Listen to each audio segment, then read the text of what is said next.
Where did you grow up? I grew up in Montreal. Montreal. Yeah. Okay. So then you're a perfect person to ask this question too. Oh. The Marty McSorely stick Yeah. that was taken out of play in that Stanley Cup Finals against the Montreal Canadiens, where you're now taking on the Canadiens, Yeah. and the fact that Canada, ever since that, has not won a cup since. Do you think that was a curse that was placed on the country as a whole? I don't know. The fact that they took McSorley's stick out of play in that Stanley Cup Finals. I don't know if it was put on the entire country, but I got stories about that curve. I mean, I know they measured it. Like their trainers came out and measured some sticks right before the game. There were 2 stick racks right by their locker room, and that was a deal for them.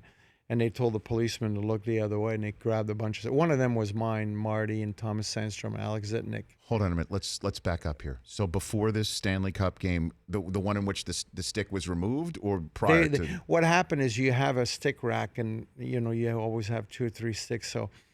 So what happened? Someone in their organization, I don't know who, came and grabbed 3 or 4 sticks, took them in a room, measured them, put them back, so they knew which one was illegal.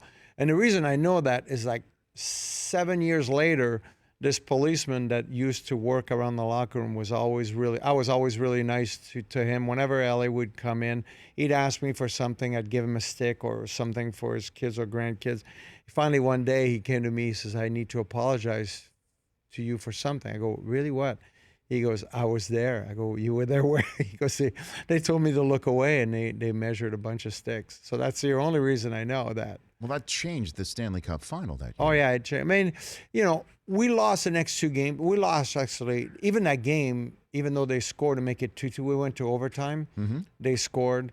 And then the next 2 games were big overtime games in LA. We could have won those games. I mean, Patrick Roy was really a difference maker, but you're up 2-1 with a couple minutes left. Definitely you'd rather not be on a penalty kill than killing a penalty. But I'm not sure it was only that stick. I think, losing those games in overtime, and Patrick Roy was the biggest difference maker. Well, I mean, you're going high class here, but at some point, somebody from the Canadiens organization told the policeman to turn around and start grabbing your stick, not sure I'm going to put on the entire country, but definitely, definitely it wasn't right of them to doing that, because it's hard to pick out like an illegal curve. It's really hard. So you kind of had to make sure, and so. But that's the way it goes here. But the rule was there. The rule was there. You had to have your stick legal. Yeah. So the rule was there for us to obey it, and if it's part of the rule, it's part of the rule. The Rich Eisen Show, weekdays at noon Eastern on Audience.